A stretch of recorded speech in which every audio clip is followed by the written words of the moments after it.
It's gone, nowhere to be found. My bag is missing, and it had my passport in it, I said, my voice shaking. Frantically searching, I looked up to see my mother-in-law, Olivia, watching me with a sardonic smile. It's what you deserve, she sneered. A foolish wife like you has been struck by divine retribution.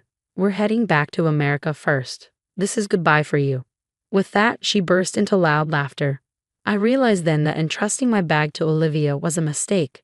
Her actions plunged me into darkness. I am Madison, 30 years old, married to Mark for 3 years. We don't have kids yet but live a happy life in a town close to my in-laws' house. Even after getting married, I worked hard, dedicating my energy to both my job and household chores. My father-in-law passed away 5 years ago, and Olivia, living alone, often came to our house to complain about my housekeeping, which became a source of stress for me. Why don't you just give up being a working mother? You're not doing any significant job anyway. You can't work properly and your housekeeping is mediocre. It's sad for Mark. Supporting him properly is what a wife should do, she'd say, rubbing a finger across our floor. There's so much dust. It's disgusting, she sighed dramatically. As Olivia put it, I'm not great at housework. I admit that, but being accused of dust buildup was unfair. I cleaned every morning before work and cooked with our health in mind. Yet Olivia said whatever she liked. Belittling me was her way of stress relief. Honestly, every day was a struggle. Then Olivia suddenly wanted to go on a family trip with us. She invited us and Mark's sister's family too. My sister-in-law, Emma, like Mark, is very mild-mannered and we often visit each other's homes, so I had no issue with her. But the idea of traveling with Olivia made me uneasy. I frequently discussed Olivia's snide remarks with Mark, so I shared my apprehensions about the trip. Mom wants to go with us. Maybe she wants to create happy memories with you. It's a chance for you to get over your discomfort with Mom and build a more open relationship, Mark optimistically suggested. That's true. It's our first trip with your mom. Maybe we'll make great memories and break down barriers, I said, encouraged by Mark's kind smile. I decided to enjoy the trip. Olivia made all the plans, including the destination and itinerary, so we just matched our schedules. I wonder where Mom's planning to go. I hope it's not too expensive, I said. Then Mark casually mentioned, oh, she emailed saying we're going to Australia. I sighed at his words. My fears were confirmed. Olivia, unconcerned about our financial situation, chose an extravagant international destination. Well, can't help it. Mom chose it, so let's indulge her this time, Mark reasoned. Understanding his feelings, I somehow managed to fund the trip from our savings. Mark, Emma's husband, and I aligned our vacations with the trip, and all that was left was to depart. On the day, we safely arrived in Australia. The time flew by as we enjoyed the magnificent natural scenery and delicious food, and soon it was time to return home. It was a wonderful trip. I got so tanned, Olivia said, still excited and playful even at the airport. It was a truly fantastic experience, I agreed, but I had one lingering regret. What's wrong? You look down, Mark asked, looking into my face. Well, it's not a big deal, but I couldn't get as close to your mom as I'd hoped. We barely talked since we never had a moment alone during the trip, I explained. Mark put his hand on my shoulder, saying don't worry too much. We all had fun and enjoyed our time together, and that's what matters. He smiled reassuringly. Thinking maybe I was overthinking it, I followed the others. It's pretty crowded here. I should use the restroom before we board, Olivia said and then turned to me. Madison, hold my bags for me, will you? Everyone, leave your bags with her, and let's go together. She left me with her heavy luggage and hurried off. I wanted to go to the restroom too. Seeing this, Emma said, sorry Madison, I'll take over when I'm back. Just wait for me. Not too long after they left, Olivia returned alone. That was quick, I said, surprised. It was empty. Now, where did you put my bags? She looked around. It's over there. I pointed at her luggage by her feet. Why is my expensive bag on the floor? I handed it to you so you wouldn't put it down. How could you be so careless? She picked it up and clutched it protectively. But it was heavy, and I was holding everyone else's bags too, I protested. Enough. You really lack consideration. Why don't you just use the restroom too? I'll be kind and watch your bags. Just leave them on the floor. Your cheap bag is fine there, she said arrogantly. Thank you. I'll be right back. I left my bag on the floor and headed to the restroom, only to find a long line. Emma came out and asked, Madison, what about the bags? I let Mark's mom watch them so I could come here, but it's really crowded. This might take a while. Olivia said it was empty, but maybe I just had bad timing, I explained. Finally, when I came out, Emma was waiting for me.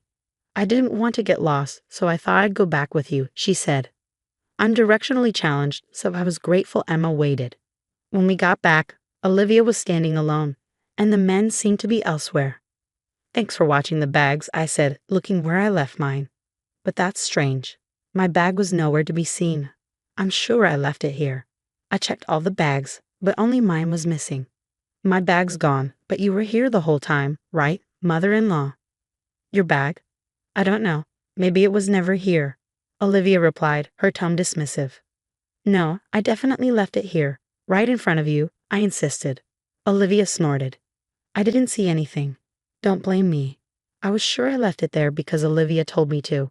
What should I do? My passport was in the bag. As I panicked, Olivia sneered with a sarcastic smile. Maybe this is payback for how you treated my bag, throwing it on the floor. A terrible wife like you deserves to be punished by not returning to America. I don't have time to deal with you.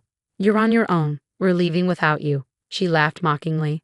I was filled with anger at Olivia's cold words. This wasn't just my problem. My bag had everyone's passports in it. Without it, none of us could go back to America. Olivia's face froze upon hearing this. What? Why on earth do you have everyone's passports? She grabbed my arm, raising her voice. Emma, who had been listening to our conversation, anxiously explained to Olivia. Since we had a lot of luggage, we were worried about losing the passports. So Mark was managing them. You must have forgotten because you were too excited, Mom. Hearing this, Olivia retorted. Was that so? I was busy and forgot. But why were the passports with you and not Mark? That's strange, she accused me. Mark had too much luggage to carry, so I've been keeping them since we left the hotel, I replied.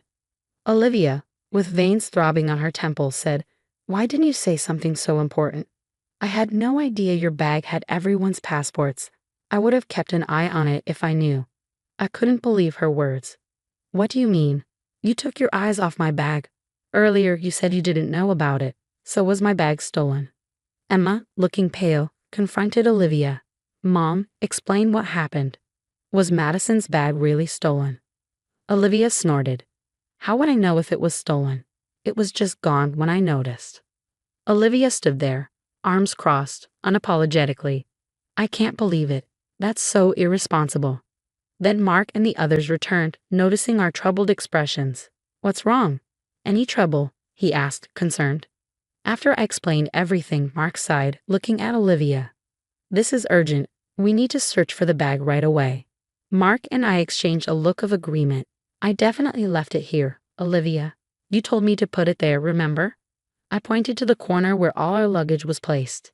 It took us about 15 minutes to return from the restroom. It must have been taken during that time. Olivia, where were you standing? I asked. I was right here the whole time watching the bags. I wouldn't wander off from everyone's important luggage, but your bag was on the edge, out of my sight. I'm only human. I can't be perfect. She turned away. Let's file a theft report and check the surveillance cameras. The thief might still be nearby. We should act fast. Mark started to approach airport personnel. Olivia grabbed his arm. Wait a minute. Filing a theft report sounds drastic. It's more realistic and quicker to just get the passports reissued. Mark shook off her hand. Either way, we need a theft report from the police to prevent passport misuse. Then we'll proceed with reissuing them back at the embassy. But there's still a chance we could get the bag back, so we need to check the surveillance cameras to see who took it. Agreeing with Mark, Emma said, That's right, brother. We should act quickly. Olivia, getting defensive, said, All of this is her fault. She should take responsibility. Let her run around and catch the person who took her bag. There's no need for police involvement when she can handle it. She became furious, ranting. Emma retorted, That's no way to talk. Calling Madison this woman is really upsetting, Mom. It was you who didn't wash the bags properly. Don't shift the blame onto her. Emma spoke up for me, saying, We need to find a solution together. Mark seemed to feel the same way I did. He put his hand on my shoulder and said, Madison won't be searching alone. Mom, why are you so against filing a theft report? Olivia seemed a bit shaken. It's not that. I've just never dealt with the police, so I'm hesitant. I prefer to solve it ourselves if possible. Fine, I'll help look too. Everyone split up and search. She forcefully tried to steer the conversation towards searching for the thief ourselves. Just then, a young man approached us. Ah, I found you. I've been looking for you, he said, addressing Olivia. I thought you might be in trouble after leaving this bag. I'm glad I found it. Your trip could have been ruined. He handed over my bag. Where did you find this bag? I asked, surprised. The lady left it on a table in the lounge over there. I tried calling out to her, but she didn't hear me and disappeared into the crowd. So I've been looking for her, he explained. We were stunned by his words. The lounge? She left it there without giving us a second thought. The young man handed the bag to Olivia. Please be careful. You're lucky I found it. Someone else might have taken it. We thanked the young man profusely in place of a frozen Olivia. Turning to her, Mark demanded, Mom, what's going on? How do you explain the bag being in the lounge? His voice trembled with anger. No explanation is needed. Mom deliberately left Madison's bag in the lounge, right? And she wasn't watching our luggage either. Everything she said was a lie. It's unbelievable that she would be so cruel to Madison, leaving her bag in a distant lounge. She was trying to avoid camera checks because she knew it would expose her, Emma said, looking at Olivia with disdain. I quickly checked the contents of the bag. All the passports are here, wallets and mobile phones too. All safe. We were really lucky to have such a kind person find it. Relieved yet angry, I confronted Olivia. How could you do this, Olivia? Why would you do something like this? Olivia responded without remorse. Well, she threw my precious bag on the floor. I was just upset. I'm not the bad one here. Who would have thought this dirty bag had everyone's passports? It was just a moment in the lounge. I didn't leave your luggage unattended, so don't get it wrong. Hearing this, Mark raised his voice. Enough already. What do you think Madison is? I've always known how hard you've been on her since we got married. I kept telling Madison to be patient, hoping your attitude would change, but I was wrong. I failed to empathize with her suffering. I'm sorry, Madison. Mark apologized to me, his sincere words and attitude bringing tears to my eyes. Mark then turned resolutely to Olivia. Mom intentionally took someone else's property. It's equivalent to theft, even if you don't realize it. Checking the surveillance cameras would prove your guilt. Olivia was shocked. Wait, Mark, you're not really going to report me to the police, are you? We're family, and Madison is your wife, even if by marriage. There's no crime in a mother taking her daughter's bag. Mark spoke with a bitter expression. That's ridiculous, Mom. You should be apologizing to Madison first. Trying to escape the situation without admitting your fault and using family as an excuse is embarrassing as your son. We won't report to the police, but we're cutting ties with you. Don't show your face to me and Madison again. We'll take a different flight home. He took my hand. Wait, hold on. You can't just decide this all of a sudden. I don't accept this. Please think it over. I'm begging you. I'll apologize. Forgive me, Olivia pleaded, clinging to Mark's feet. Mom, this is disgraceful. Stop it, Emma said, pulling her away. Emma and her husband forcibly took a crying Olivia away, leaving Mark and me alone. Are you sure about this, Mark? Cutting ties with your mom?